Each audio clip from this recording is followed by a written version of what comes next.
Dieu regrette d'avoir fait les êtres humains. Les êtres humains deviennent très nombreux sur la terre et ils mettent au monde des filles. Les habitants du ciel voient que ces filles sont belles et ils choisissent leurs femmes parmi elles. Alors le Seigneur se dit, le souffle de vie que j'ai donné aux êtres humains ne restera pas toujours en eux. En effet, ils vont mourir un jour. À partir de maintenant, ils ne vivront pas plus de 120 ans. En ce temps-là, il y a des géants sur la terre. Il y en a encore quand les habitants du ciel viennent trouver les filles des humains et ils ont avec elles des enfants. Ce sont les héros d'autrefois, des hommes célèbres. Le Seigneur voit que sur la terre, les êtres humains sont de plus en plus méchants.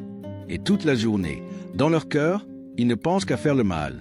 Le Seigneur regrette d'avoir fait les humains sur la terre et son cœur est rempli de tristesse.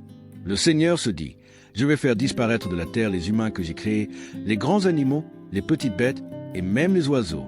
Vraiment, je regrette de les avoir faits. Mais le Seigneur se montre bon pour Noé. Dieu dit à Noé de construire un grand bateau.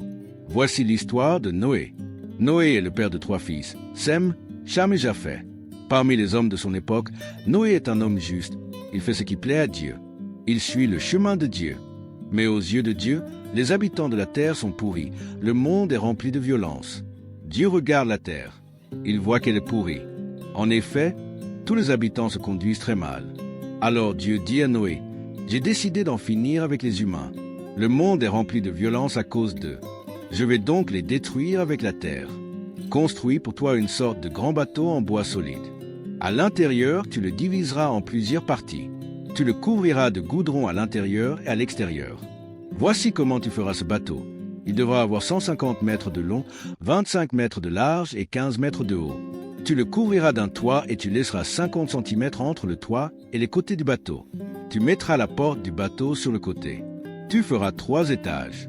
Et moi, je vais faire venir sur la terre une grande inondation. L'eau fera mourir tout ce qui vit sous le ciel. Tout ce qui se trouve sur la terre sera détruit. Mais je vais faire alliance avec toi.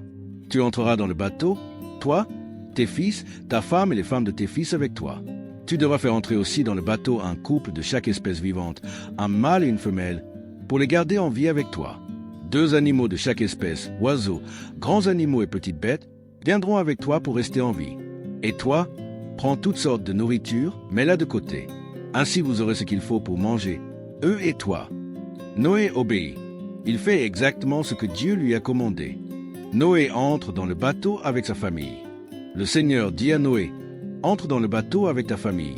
En effet, je le vois, tu es le seul juste parmi les hommes de ton époque. Parmi les animaux purs, prends 7 couples de chaque espèce, un mâle et sa femelle. Parmi les animaux impurs, prends un couple de chaque espèce, un mâle et sa femelle. Pour les oiseaux, prends aussi 7 couples de chaque espèce, un mâle et sa femelle. Ainsi, on conservera leur race sur toute la terre. Dans 7 jours, je vais faire tomber la pluie pendant 40 jours et 40 nuits. Je vais faire disparaître de la terre tous les êtres que j'ai faits. » Noé fait tout ce que le Seigneur lui a commandé. L'eau couvre toute la terre. Noé a 600 ans quand la grande inondation arrive sur la terre. Il entre dans le bateau avec ses fils, sa femme et les femmes de ses fils, pour fuir l'inondation. Les animaux purs, les animaux impurs, les oiseaux et toutes les bêtes qui remuent sur le sol, tous viennent auprès de Noé dans le bateau. Ils sont 2 par 2, mâles et femelles, comme Dieu l'a commandé à Noé. Au bout de 7 jours, l'eau de la grande inondation couvre toute la terre. L'année où Noé a 600 ans, le 2e mois, le 17 du mois, toutes les sources de l'océan immense situé sur la terre jaillissent, et les fenêtres du ciel s'ouvrent tout grandes. La pluie tombe sur la terre pendant 40 jours et 40 nuits. Ce jour-là, Noé entre dans le bateau avec ses fils, Sem, Cham et Japheth, avec sa femme et avec les 3 femmes de ses fils. Il entre avec toutes les espèces d'animaux, les animaux sauvages et les animaux domestiques, les petites bêtes qui se déplacent sur le sol, les oiseaux et les insectes. 2 animaux de chaque espèce vivante viennent auprès de Noé dans le bateau. Un mâle et une femelle de chaque espèce entrent là, comme Dieu l'a commandé. Puis le Seigneur ferme la porte derrière Noé. Sur la terre, la grande inondation dure 40 jours. L'eau monte, elle soulève le bateau, et celui-ci se tient sur l'eau au-dessus de la terre. L'eau monte de plus en plus, et le bateau flotte sur l'eau. L'eau continue à monter au-dessus de la terre et elle couvre toutes les hautes montagnes qui sont sous le ciel. L'eau monte de 7 mètres au-dessus des montagnes et elle les couvre toutes. Alors tous les êtres vivants qui se déplacent sur la terre meurent. Les oiseaux, les animaux domestiques, les animaux sauvages, les petites bêtes qui s'agissent sur la terre, et aussi tous les humains.